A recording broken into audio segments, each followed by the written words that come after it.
right. Well, good morning, good afternoon, or good evening, everyone, depending on where you're joining us from today. Welcome to our Exploring by the Seat of Your Pants event. My name is Joe Grabowski, and I'll be your host for today.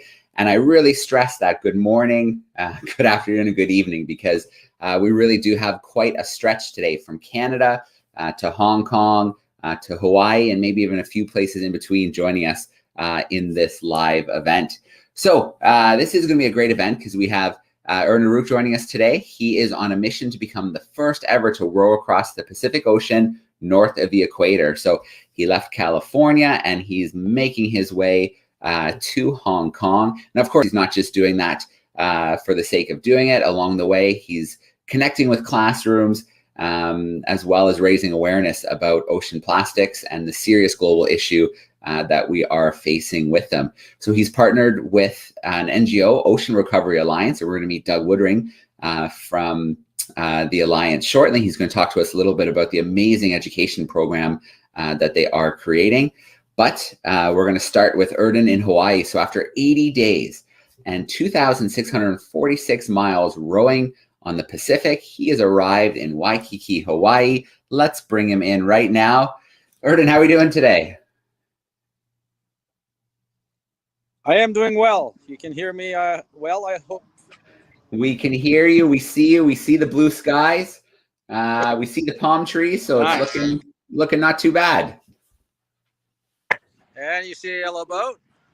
We see a yellow boat. You're home away from home. That's right. That's my oasis on the ocean. I am attached to it for survival and for athletic accomplishment at the same time. All right. Well, Erden, why don't we take a little show and tell with a boat? Tell us a little bit about the journey so far, and then we'll talk a little education. Sounds good. I left from Crescent City on June 22nd. Then I was forced to work my way close to California shores. Then eventually I broke free and worked my way toward Hawaii. It took me 80 days of challenging rowing to get here. It was a bit tougher than I had imagined. This summer, the jet stream, the mid-latitude jet stream, formed a bit far north and a bit far west, and that created northwesterly winds and eventually northerly winds, which just did not help me. And it was a lot of fighting. This boat is a big boat. It is designed for 2 people, and I am, let me do this. I am rowing it by myself. It has solar panels on the cabin top and on the sides, custom panels. I have a tarp over it right now to keep the piercing sun off of it. I can work under that, and more solar panels in the front. You can see 3 rowing stations on this. It's designed for 2. Both are rowing. It's the fore and aft position they use. I tend to use more the aft position if I have following seas. If I have cross seas, I use this one so that I can change the trim of the vessel. If I sit farther back, the back of the vessel squats down and the bow gets lighter, and she tends to run downwind a bit better. It has 2 hatches. This hatch in the back is to access the rudder if I need to. It's always closed while I'm at sea. The front hatch is over here. That's my cabin access. The cabin feels like a 2-person tent. It's quite spacious. And I have a rail right there under the tarp. I'm going to go to the boat right now and show the rail and my rowing station. And that is where I spend a lot of my time. And this is the boat. There's my rowing seat. There's the cabin hatch, and there's the rail to row. It's a bit of a mess. It's a bit of a mess right now because I'm working on the boat, fixing a few things, improving a few things. So it's been busy times before I get going again. It needs to be shipshape. I'm hoping to relaunch October 5th. That's the target date right now.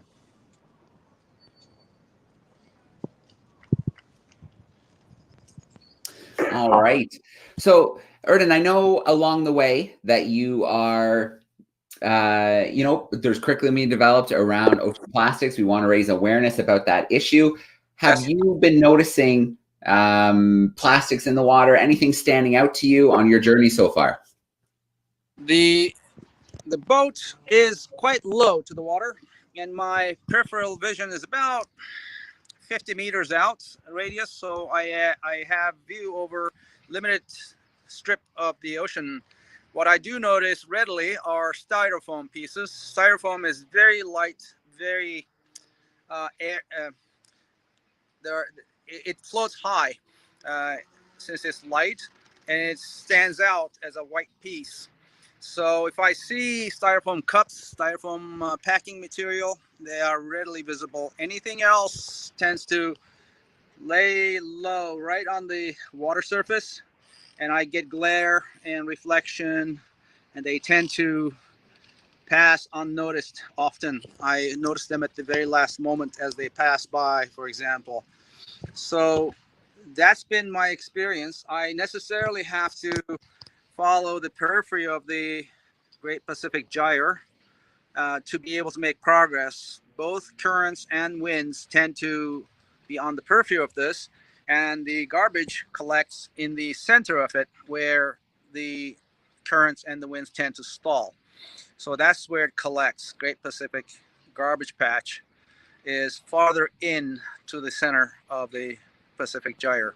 So I follow the periphery to get to Hawaii, and then from here on, I'm going to stay pretty much at 2022 north latitudes in that band, all the way across to Luzon Strait to enter the South China Sea.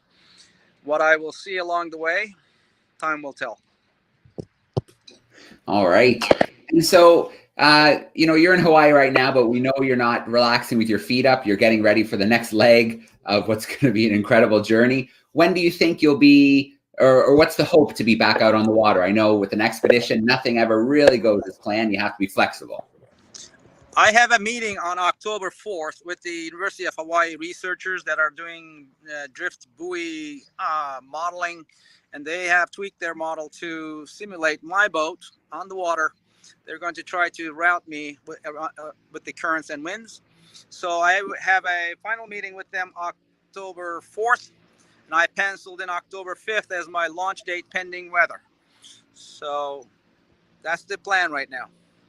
All right. I am out of here. All right. Exciting stuff. I'm going to bring in Doug Woodring right now from Ocean Recovery Alliance. He is joining us from Hong Kong, and he's going to talk a little bit about the incredible education material that's being brought together and all of the great updates. So I'm going to bring Doug in with us now. Hey, Doug, how you doing? Hi, Joe. Hi, Erden. How are you? Good, good. Doug, great education material coming together. I've got a few links ready to share on my screen, but why don't you tell us a little bit about what you're cooking up? Yeah, so my colleague Ryan Chung, who some of you know from Renaissance College, we spoke with you last week. He's really the mastermind behind this, but we call in Erden's trip the westbound rower because he's rowing from east to west, the US to Asia. And every week on Westbound Wednesdays, we put out some pretty cool education, which you might not find in schools. Everything that Erden will see, touch, and feel. How do you survive? How do you make water? How do you eat? What about the currents? What about the weather? How do you escape the storm? What if your boat flips over? What about the fish? What animals do you see? So there's really, of course, about plastic and the impacts of climate change and ocean currents, ocean temperature. There's really a lot of stuff here that's going to be coming out, and it has been coming out for 13 weeks. Erden's got another few months ahead of him. So we're going to have this weekly education coming out, and it's in 4 languages now: English, Chinese, Spanish, and Turkish. Erden is Turkish American. And so tell your friends all over the world, because we want people to be learning from Erden's experience. It's not very often that you get to follow someone across the entire ocean, 8,000 miles almost, and learn along the way. And I think this is one of the first expedition education programs that's been ongoing really during the full expedition, also in 4 languages. So tune in. This is the first live we've done with Hong Kong schools, but we want to have a lot more. So tell your friends and teachers about it.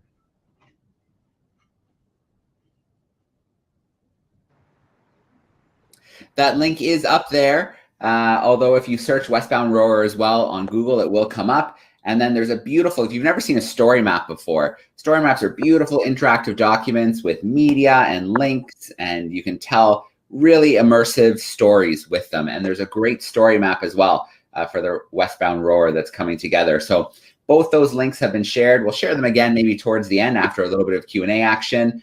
But it's definitely worth spending some time with the resources. So, Erden, what do you think? Should we get a little Q&A action going with some of our classrooms? Absolutely. Excellent. Well, we've got 3 classrooms joining us live from Hong Kong today. I can see 6RM and 6TW are in the call with us right now. And then the 3rd class has shifted over to YouTube. They've sent in some comments already with Miss Fairweather. And in fact, there's already a question there from them. So let's get that first one in. They're wondering, how do you make sure that ships aren't going to hit you? Because you're not very big with some of those container ships. Yes. The vessel has a white light that is lit at night, so they can see that and avoid it. A white light means avoid me. I am at anchor almost. If you are a small vessel as well, it's a white light. 7 meters or less is supposed to show just white light.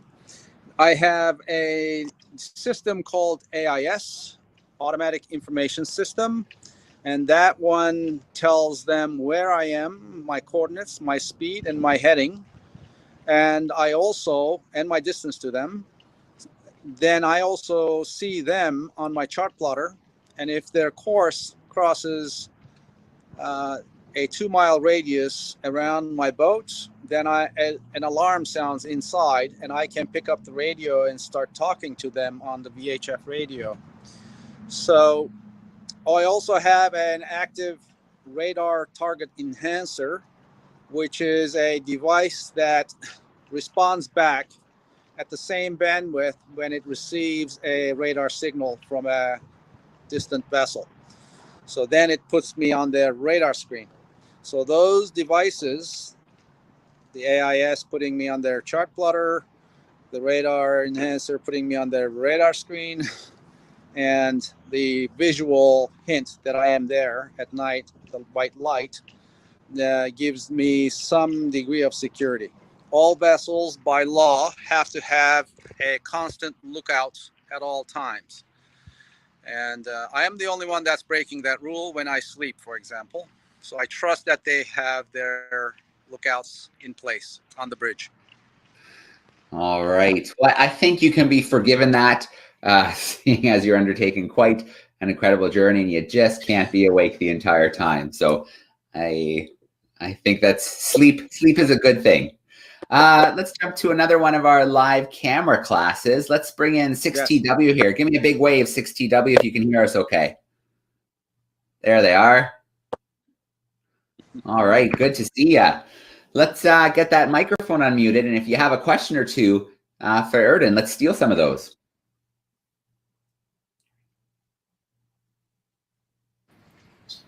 I got 2 questions. What's your average speed? Like your normal speed when you're on the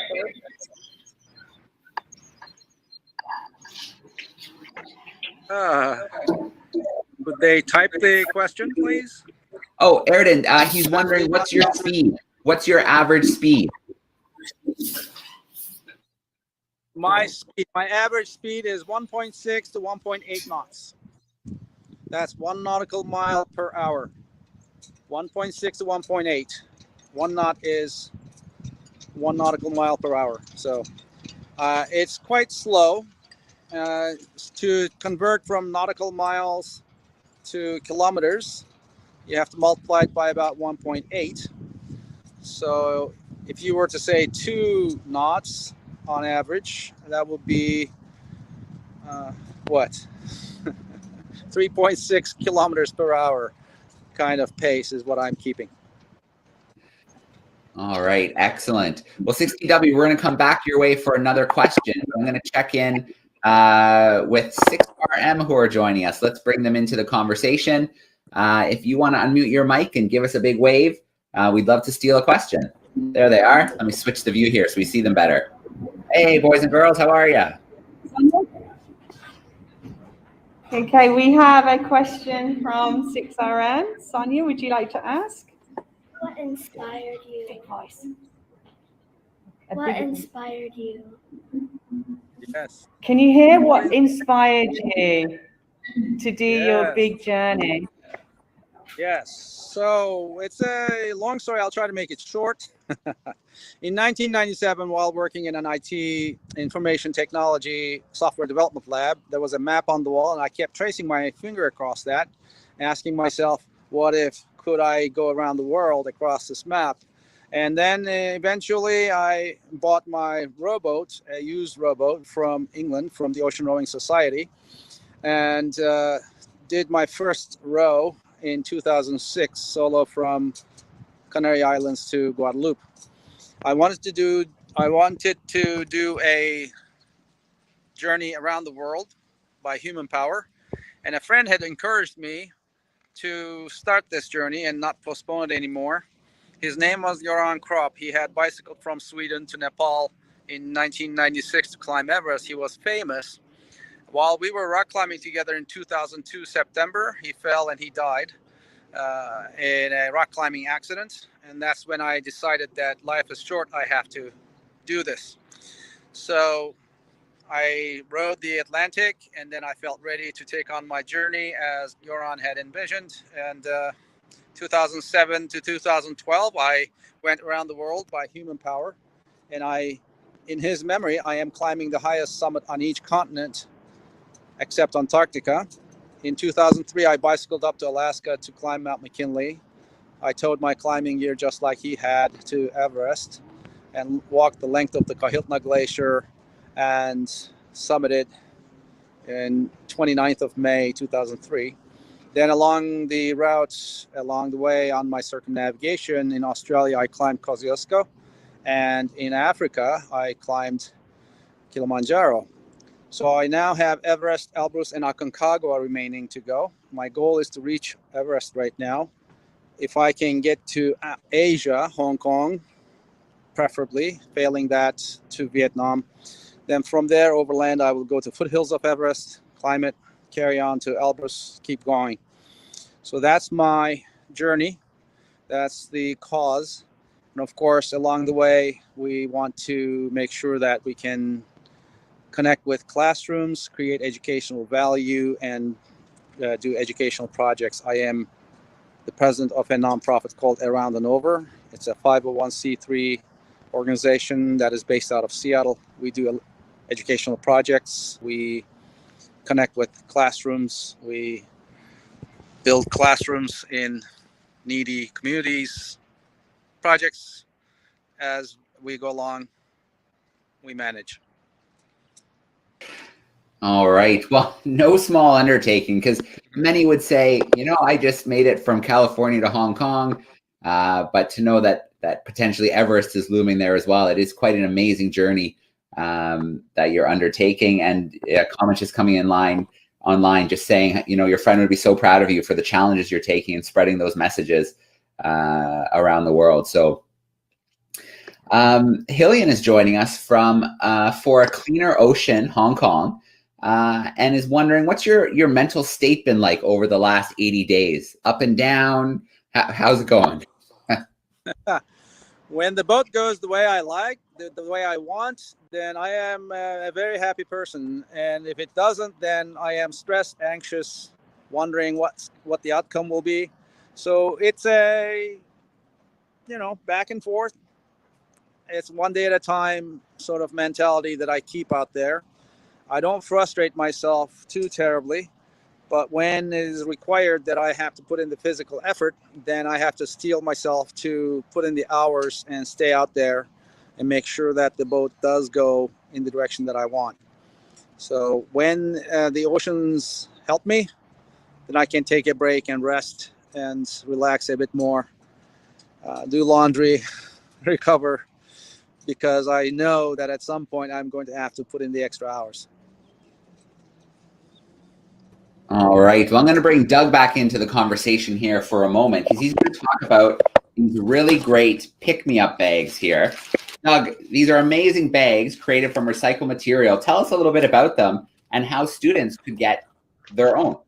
Right. So this is a Westbound Rower pick-me-up bag, and this is made from old kite material. And Hillian, who just asked the question, Kite Surf for a Cleaner Ocean, is her group. She was the first ever kite surf from Hong Kong to Macau to raise money to actually help us to establish the design of these bags. And so now we've taken her old kites and the kites from the Kite Surfing Association and made these cool pick-me-up bags which go on your hip. So when you walk on the beach or in the park or on the mountain, most people don't pick up trash because they have nowhere to put it. But if you put it on the side of your hip, now you have a place to carry it. You can feel proud. You can show your friends that, hey, you know, I'm doing the right thing. Just be proud, pick it up. And so if you send in answers to a question at the end of this session to Joe or myself or Ryan, basically says, what did you learn from Erden in this talk? What inspired you? And or what are you going to do next to help save the ocean or environment? Could be short term, tomorrow, could be medium term in 2 months, could be in 10 years. What's your dream? How can you help? And that's what we want to know. And the best sort of answer from each session we do, we'll get one of these pick-me-up bags. Pretty cool stuff. Nice. Very, very cool. And I will send those questions, those prompts to the 3 classes after the event today. And they're great bags. I've got a collection here to share with North American classrooms. And then I know Doug's got a collection on his end as well for classrooms in that area of the world. Very exciting. Hand-sewed in Hong Kong. So it's a pretty cool local project. Thanks, Hill, for the help too, and all the kite surfers. We're all doing our part as athletes to protect the ocean. Ryan is a big paddler. You know, we all use the ocean through sports, and Erden is at the extreme end, obviously, of a huge challenge, but it's all to bring awareness on ocean protection and things. Absolutely. Another question here just in the chat from our third class that's hanging out with us, Miss Fairweather's group. They're wondering how you take care of your health when you're on the ocean. Do you have a special first aid kit? How do you keep yourself healthy? Once I leave shore, after about 2 to 3 weeks, if I don't have any communicable diseases show up and manifest themselves, then there is no way for diseases to reach me. And I have to be conscious of hygiene. So I cannot have skin problems that go awry, get infected. I have to be careful with bird poop on deck, that I can't step into it and carry it in and somehow ingest it perhaps. Oh, those are the ways, vectors of bacteria and microbes that can arrive into my metabolism and turn me ill. I do have a medical kit. It's called a personal medical kit, PMK, issued by World Clinic, and they are one of my sponsors. I have access to their experts and doctors around the clock, 24/7. If I have a problem, I can call them, and then they can instruct me which medication to use from that medical kit and what to do, and they would be in communication with me until I reach proper medical facilities. So they are a remote concierge service for healthcare, and that's the backup plan that I have in case I cannot resolve the medical issue that I have at sea. All right, great question. Great questions coming from Miss Fairweather's group online. Let's visit 6TW again and see if they have another question for us.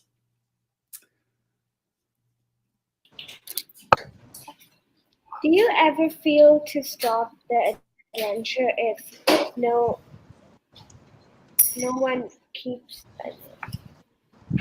What is it? Do you ever feel like stopping your adventure? And if you don't, then what keeps you going?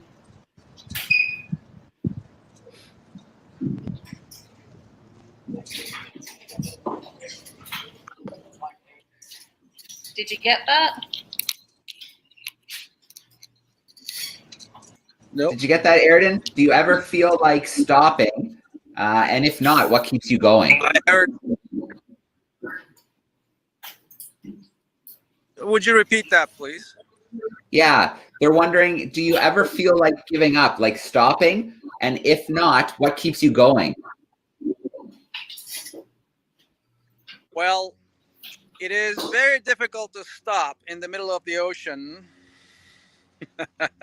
If I have any such temptations, at some point I need to tell myself to grow up and not be a chicken and keep going. I have to motivate myself. I need to make sure that I remember why I launched, and I need to set short-term goals. So what makes a long journey possible is to focus on the day's goal, short-term goals, instead of the very end.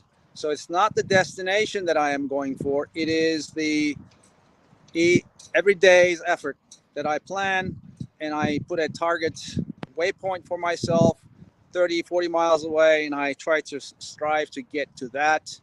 I have an update to write for my blog. I have information to provide to classrooms or to my team. So I have tasks assigned to myself that keep me busy, that establish a routine, that give me something to do, rather than just lose all purpose out there. It is not healthy for me to lose sight of my goals and the process. So it's the process that gets me across. It is the journey that counts. It's not the destination, really. The destination gives me the general path to follow, and during the journey, every day, living every day fully, I then add those days end to end, and that gets me to my destination. If I just try to look at the 2,000 miles, when I leave from Waikiki, I will have about 5,500 nautical miles to reach Hong Kong. If I look at 5,500 miles every day, it's like watching a tree grow. That is not healthy. So I would have to look at every day, 30 miles, 40 miles, and just set those goals, intermediate goals, short-term goals, accomplish them. And each time I reach a goal like that, at the end of the day, I taste success. And day after day, if I have a glimpse of success, then that becomes a habit. That becomes a need. I then have latched onto success. That's my attitude. I am successful. I am making this happen. But if I look at 5,500 miles and 2 weeks later, it is still over 5,000 miles, I could get discouraged.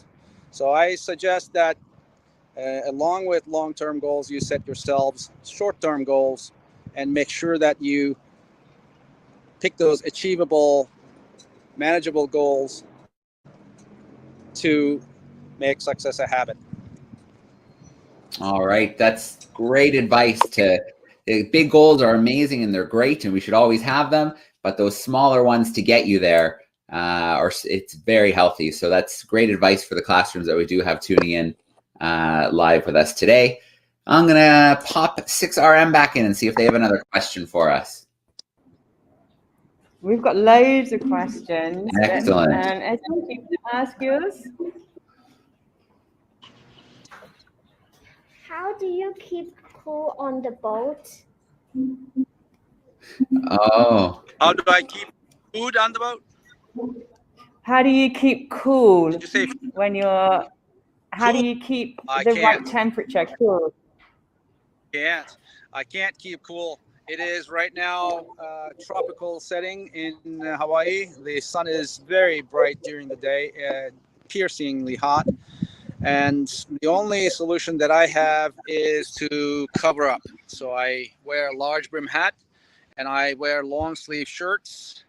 And typically I have just in underwear. My legs are bare. I can apply some sunscreen on my legs. That's really my attire at sea in the summer months and when it is really hot. I cannot cool down. It's just impossible. In the evenings, it becomes more tolerable, and that's when I actually sleep. So my sleep time is at night when it's dark, when the cabin is cooler. Otherwise, it feels like a sauna. All right. No tiny air conditioner crammed in the cabin? Nothing? Yeah, that'd be cheating, I suppose. Yeah, absolutely. Absolutely. Well, look, we have all right. Well, we have a couple minutes, so I'd love to take a few more questions from our classes. So either of our classes, 6TW, 6RM, I know 6JF is online as well with Miss Fairweather. If you want to give me a wave, I'm going to come back to your class because I think we can do a lightning round and squeeze in one more question from each group. And I think I see someone front and center already, so I'm going to bring them back in. Has your boat ever flipped over when you're in it? And if it has, what did you do to, like, what was the solution? My boat is a self-righting, purpose-designed vessel. It has a ballast below my rowing station. That's water ballast that is weighing it down. All my supplies are below deck. The deck is covered, so it will not fill and sink. Also, the cabin has a huge air volume. As long as the cabin is not flooded and I keep the hatches closed, that has buoyancy. So when it goes sideways, it has a tendency to come right side up very violently. She doesn't like to be on her side at all. It has gone over to about 145 degrees or so, but not 360. When it went over, it came right back side, right side up again. One evening back in 2008, when I was rowing on the Pacific again, it flipped and threw me at the ceiling, and then I came back down on the mattress when she righted. Then I tied myself down by the waist and by the shoulders. I have anchor points inside the cabin, 4 of them, to keep myself on the mattress. That also makes sure that if she does flip, I don't end up sitting on the ceiling with the boat upside down and becoming ballast to keep her from restoring itself. So what I need to do is stay on the mattress, keep the weight down so that she has a tendency to restore herself more readily. So that's really what you do. If you're in the cabin and the seas are violent, that happens when this swells and wind waves are crossing over each other. They're not in parallel. It's not orderly seas. When you have cross seas like that, then the movement of the waves become up and down. They turn into what we call boxing seas. And a boxing sea, if it pops one side of the boat, then it could flip it. And in that case, sort of situation, I need to have made sure that the deck is clear of anything that could wash out the sea. So everything needs to be tied down and stashed away. And I need to be in the cabin door sealed, myself tied to a mattress, and that's how we deal with that. Okay. I think I saw someone up at the camera in 6TW, so let's bring them back in and see if there's one more question for us. Here comes someone. What happened if you completely ran out of food? What happens if what? If you run out of food. If I run out of food, I have extra food. Now that I stopped at Hawaii, I am actually stocking on extra food. And the boat is designed for 2 people, remember? And that means that I have the food for the other guy as well that I can eat. That extends my range. And failing all of that, there's always the possibility that I could hail a passing vessel and beg for some supplies. But I don't count on that. All right. We hope it doesn't come to that.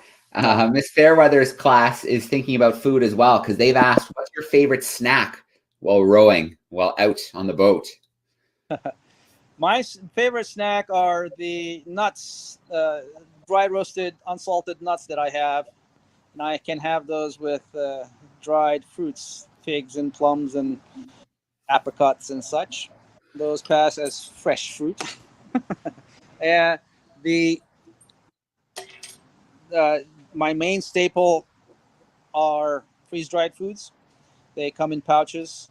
All I have to do is boil some water with a handheld stove and 1 liter of water into the pouch. 20 minutes later, I have my dinner. So that's the main staple. Everything else is either dried nuts and roasted nuts and raisins and such, and also powdered drinks, protein mixes, hydration mixes that I can make some water from the sea. I have a desalination unit that I run using the electrical charge from my batteries, and those batteries get recharged using solar panels that you saw earlier on the vessel. So I make water from the salt water to drink, to rinse my clothes, to rinse myself, to clean up, to drink, to restore all these to restore these those foods, to make them edible, and also these powdered drinks to make them prepare them as well. So that's really how my nutrition goes. I do have a 1 a day pill to take as well, just in case I have a gap in my nutrition. All right. Well, Erden, we're going to do one more question here. And this, I bet you this is on the mind of all the classrooms, and that's the marine life. What marine life has kept you company along the way? When I am out in waters where there is no flying fish, there's little life that hangs out around me. Once the flying fish appear in the warmer currents, then all the birds and the fish like dorados, mahi-mahi, that feed on those flying fish show up as well. They hang out together. It's a big ecosystem. And as I am making progress, a school of fish accompanies me. Smaller fish attract bigger fish, and dorados come to my navigation light at night. I can see them like ghosts, gray ghosts in the water, and we make progress together. It's the instinct of the fish to follow in the shade of a larger fish. They seem to see better that way, and they also get morsels of food from their mouth when they feed, or from behind them. So that's the behavior of the smaller fish. So they think I'm a big fish. They follow me. When I get near the islands, near Hawaii, I started seeing boobies, red-footed boobies, and masked boobies. These are big birds that make a mess on deck when they land. They poop a lot. I have to clean the deck all the time when they come. And then within 80 miles or so of land, then the naughty terns show up. They are blackish brown birds with a shade of silver all over their heads. Sooty terns are everywhere. White terns are also. Storm petrels were visible about a third of the way from California, and then they sort of disappeared. I did see albatross near the California shores. I did not spot any whales. They do come up the California shores to feed on the upwelling nutrition that is found near shore. Once I left California shores, I did not see any whales. All right. Well, I want to start off with a shout out to the crew who joined us on YouTube today. Thank you for sending in so many great questions for us, particularly Miss Fairweather's crew with a great group of questions, and then Hillian for joining us as well in creating those great pick-me-up bags. I want to give a huge shout out to the other two classrooms who joined us on camera today, 6TW and 6RM, who we're hanging out with. Let's see, Miss Morgan, and looks like Miss Weir as well. So that was great. Thanks so much for joining us today. I'm going to bring Doug back in here for just a second here. Doug, thank you for joining us today. Thanks for sharing the education side of things and the great resources you're creating along with Ryan. I'm going to post those links one more time. But again, if you search Westbound Rower on Google, those should come up for you, or really any search engine. And then the story map, you definitely have to check out the story map. It's a beautiful story map with some great media that can really help you learn a little bit more about not only plastics, but the journey that Erden is undertaking right now.